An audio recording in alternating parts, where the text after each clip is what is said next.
Marian. Hah?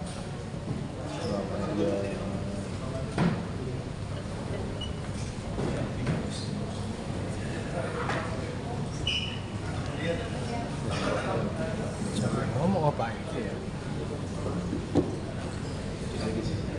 Ya.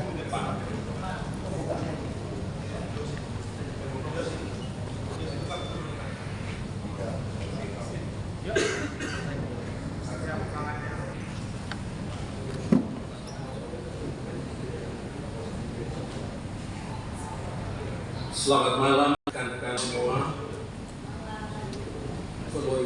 Malam. Malam Pak. Merdeka. Merdeka. Gitu. Terima kasih banyak menemani kami dari pagi tadi di KPK sampai malam ini. Dan sekarang tiba saatnya untuk dihadapi oleh PDI Perjuangan dan khusus oleh Sekjen PDI Perjuangan Hasto Kristianto yang tadi sore menyampaikan. Silakan. Salam sejahtera buat kita semuanya. Om Swastiastu, Namo Buddhaya, salam kebajikan. Sebelumnya marilah kita petikan salam perjuangan kita. Merdeka! Terima kasih rekan-rekan media yang sudah hadir pada malam hari ini.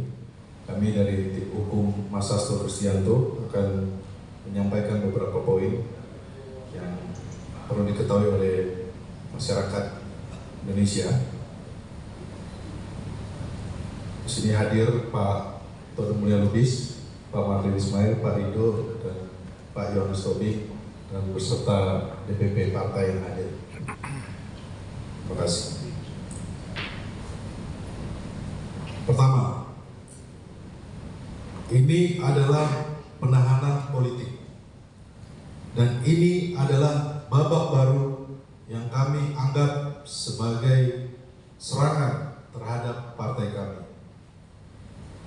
Penahanan ini membuktikan informasi bahwa Sekjen PDI Perjuangan Hasto Kristianto memang ditargetkan untuk ditahan sebelum Kongres Partai. Mengapa ditargetkan? Karena peran seorang Sekjen sangat penting dalam sebuah organisasi partai politik.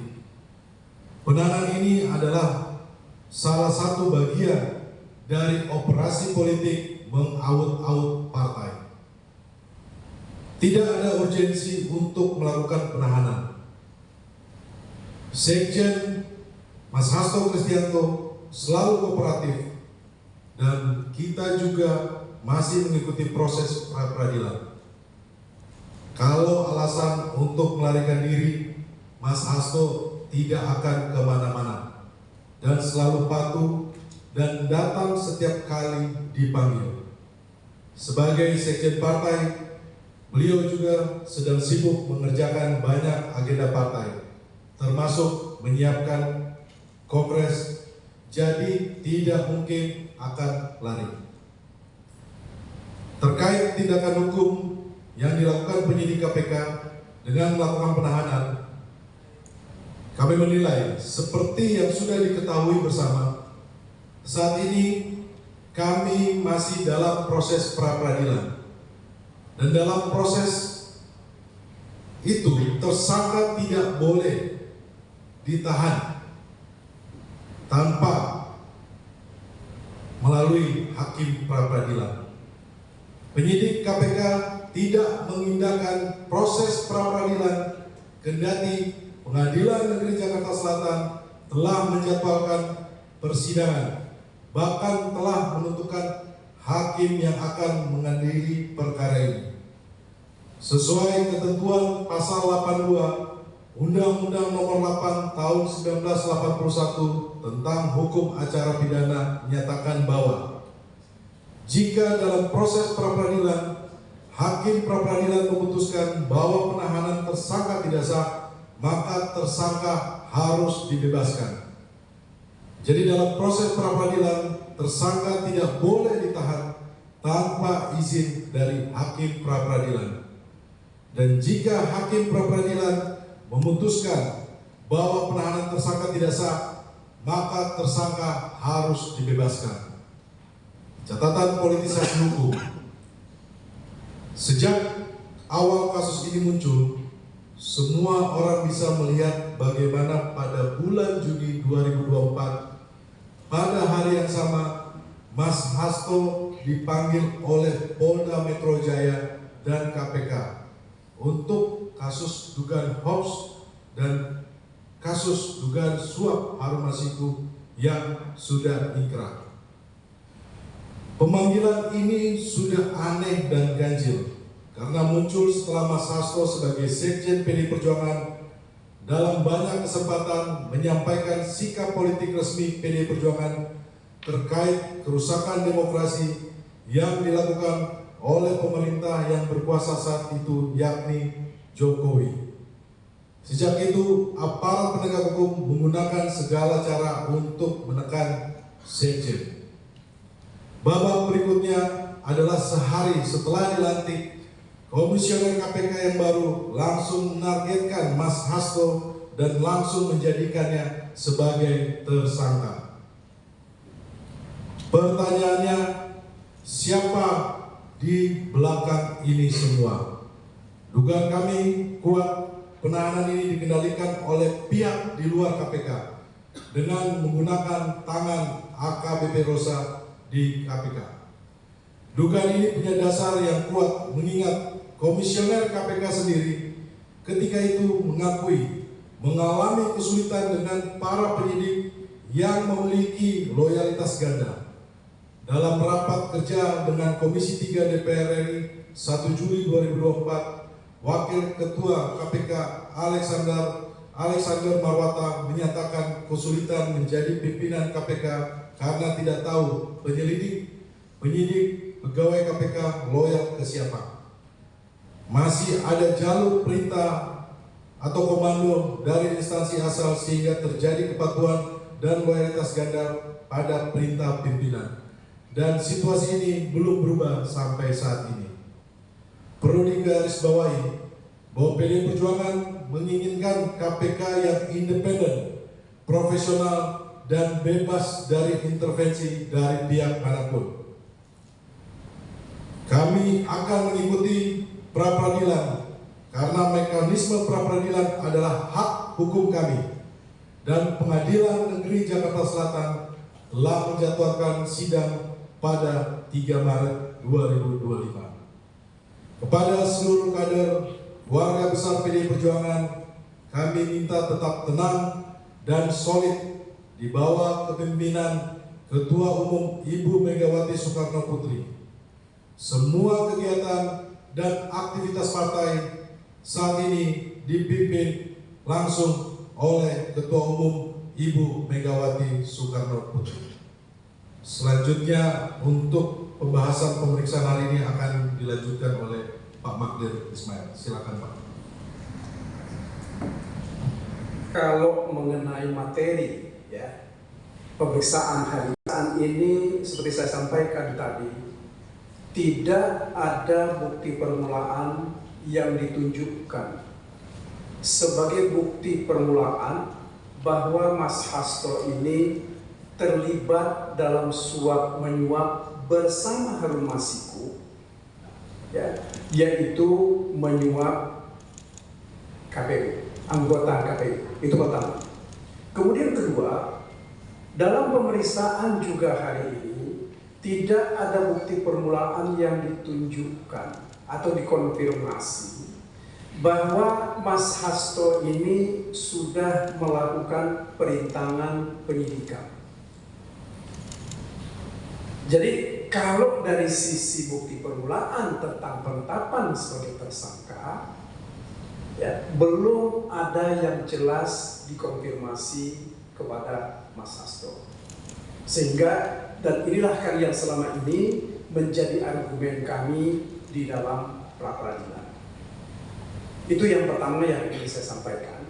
Kemudian yang kedua, proses pemeriksaan ini sendiri lebih banyak berkisar kepada proses bagaimana mulainya Harun Masiku menjadi calon anggota DPR oleh partai dari ketika itu dia mengajukan pilihan, kalau saya tidak keliru tadi yang disampaikan adalah dari Sulawesi Selatan atau Sumatera Selatan. Tetapi kemudian dia ditetapkan dari Sumatera Selatan dengan nomor urut 5 kalau saya tidak keliru. Nah, persoalannya terjadi adalah yang juga ditanyakan oleh pihak penyidik tadi, mengapa kok tiba-tiba ada jihad dan ada fatwa yang dikeluarkan oleh Mahkamah Agung menyangkut almarhum Pak Nazaruddin Kimas yang sudah terpilih ketika itu sebagai anggota DPR. Nah, itu yang dijelaskan oleh Mas Hasto, bahwa terjadinya jihad dan juga permohonan fatwa itu karena tidak ada dalam aturan KPU yang menyatakan bahwa kalau ada seorang calon anggota DPR terpilih, kemudian sebelum terpilih itu dia meninggal dunia, maka persoalan suaranya itu akan diletakkan atau akan diberikan kepada siapa. Nah, inilah salah satu persoalan pokok yang ditanya kepada Mas Hasto. Untuk membenarkan apa yang dilakukan oleh partai ketika itu, Mas Hasto mengatakan bahwa mereka, pimpinan partai, lalu mengajukan jihad ke Mahkamah Agung. Karena tidak ada aturan, Mahkamah Agung menganggap bahwa karena orang ini dicalonkan oleh partai, seharusnya suara ini dikembalikan kepada kebijakan partai. Akan tetapi sekali lagi, ini yang tidak dilaksanakan oleh pihak KPU. Karena tidak dilaksanakan oleh pihak KPU, maka diajukan permohonan fatwa oleh partai.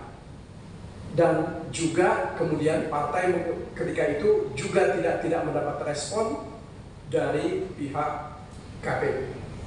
Nah, di dalam hal sesudah adanya jihad dan sesudah adanya fatwa ini, baru partai mengajukan nama, yaitu nama Harun Masiku. Karena menurut kedua putusan Mahkamah Agung dan fatwa Mahkamah Agung itu diserahkan sepenuhnya kepada partai.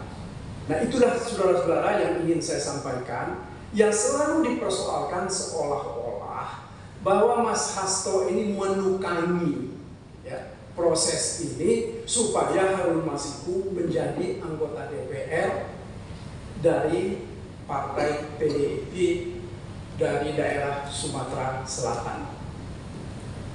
Tadi itu yang dijelaskan. Kemudian yang kedua, saya kira yang juga penting untuk saya sampaikan kepada saudara-saudara, bahwa penahanan terhadap Mas Hasto ini, surat perintahnya ditandatangani oleh Ketua KPK. Ya, perlu saudara ketahui bahwa berdasarkan Undang-Undang Nomor 19, ini suratnya, Undang-Undang Nomor 19 Tahun 2019, pimpinan KPK itu bukan lagi sebagai penyidik dan tidak juga menjadi penuntut umum.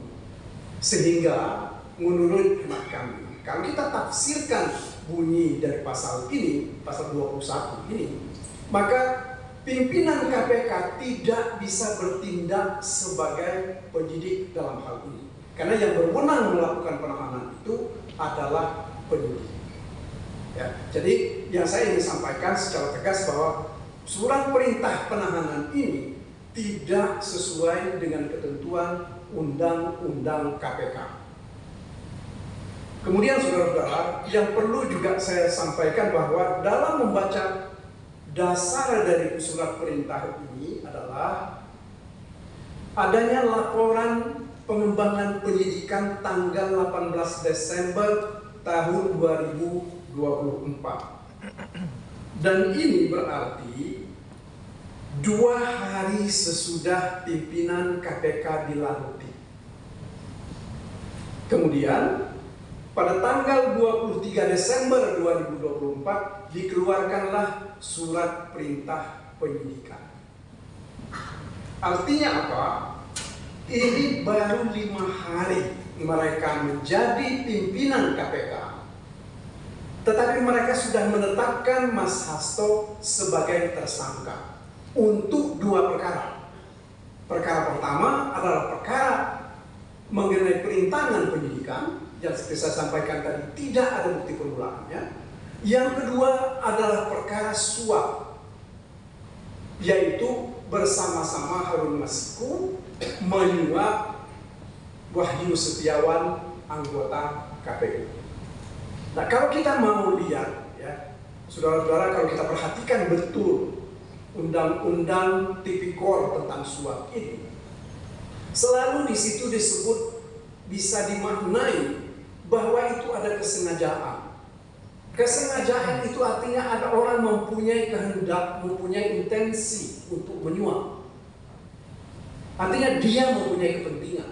Nah, kalau kita lihat Mas Hasto, ya harus kita akui secara jujur bahwa dia tidak punya kepentingan untuk menyuap Wahyu agar supaya merekomendasikan supaya Harun Masiku menjadi anggota DPR.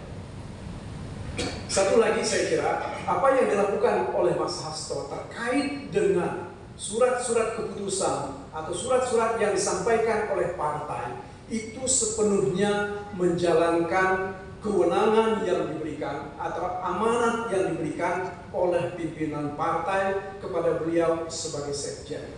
Jadi sekali lagi yang saya ingin tegaskan kepada saudara-saudara bahwa Mas Hasto terkait dengan 2 hal ini dia tidak mempunyai kepentingan. Dan lagi yang mesti saya jelaskan, tegaskan lagi bahwa pimpinan KPK itu tidak mempunyai kewenangan untuk melakukan penahanan. Sehingga penahanan ini menurut hemat kami dilakukan tidak menurut hukum. Saya kira itu yang bisa penjelasan yang saya sampaikan. Saya serahkan kembali kepada Roni, Bang Buya. Terima kasih. Saudara-saudara sekalian, tadi sudah sangat banyak disampaikan oleh Bu Roni dan Bu Magdir. Hal-hal yang saya kira semua kita penting untuk mengetahuinya dan sebagai besar kita juga sudah tahu. Tapi izinkan saya menambahkan beberapa hal saja.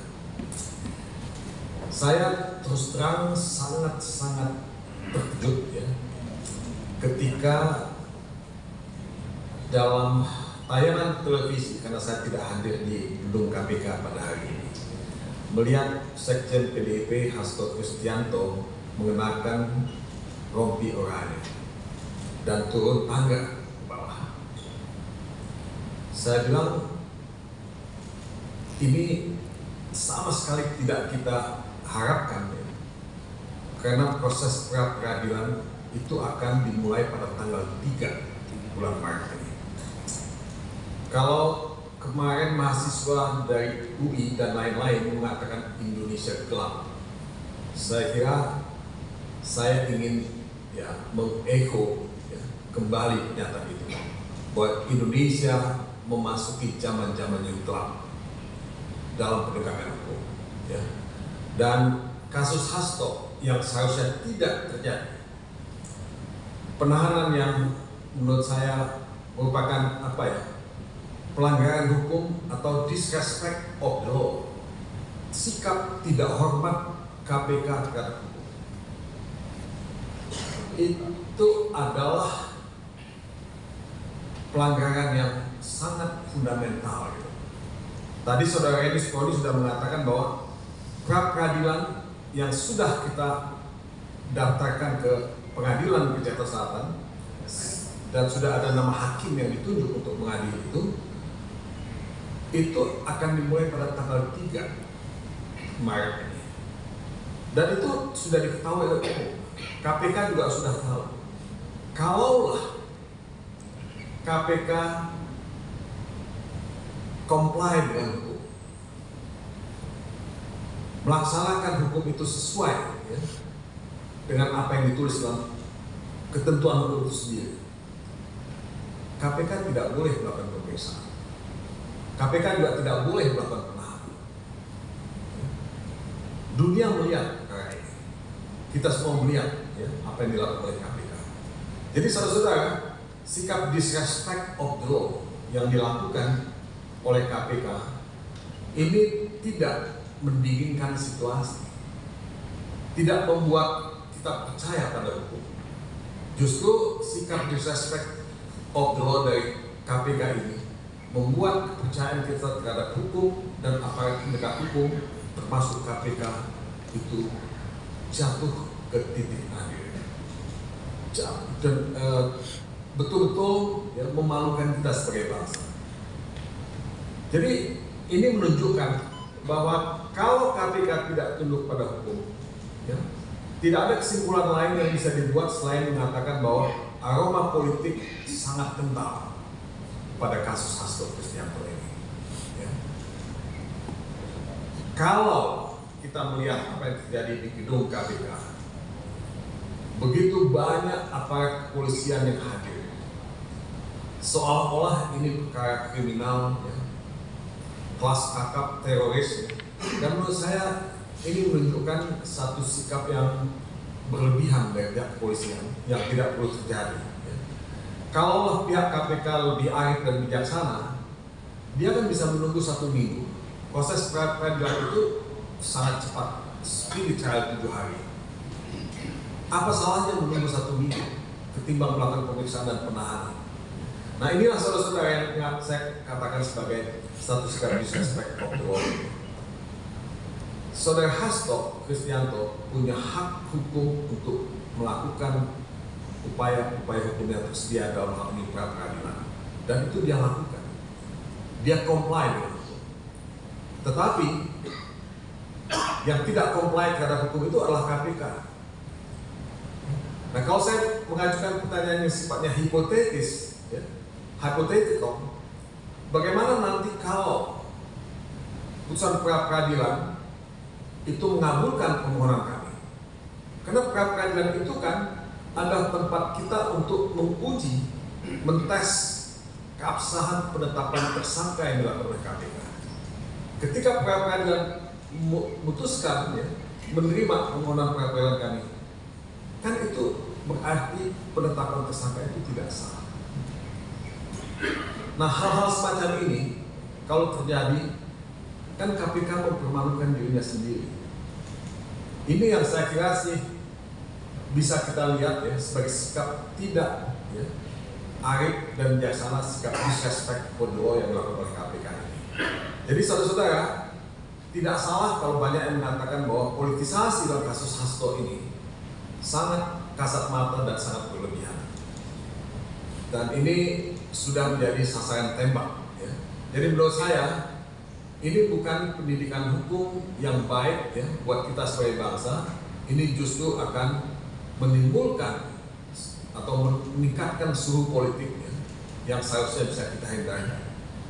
Nah, inilah contoh dari sikap tidak dewasa, immature dari pihak KPK yang ingin menunjukkan bahwa dia punya kekuasaan. Jadi arogansi kekuasaan itulah yang kita lihat dan ditontonkan oleh KPK pada hari ini. Nah, ini bukan satu iklan yang bagus buat Indonesia sebagai negara hukum. Mudah-mudahan, ya, kita bisa memenangkan pra-peradilan, ya, karena kita yakin dan aku yakin bahwa tidak ada dasar hukum untuk menetapkan saudara Hasto sebagai tersangka. Mungkin itu saja sebagai tambahan dari saya. Terima kasih.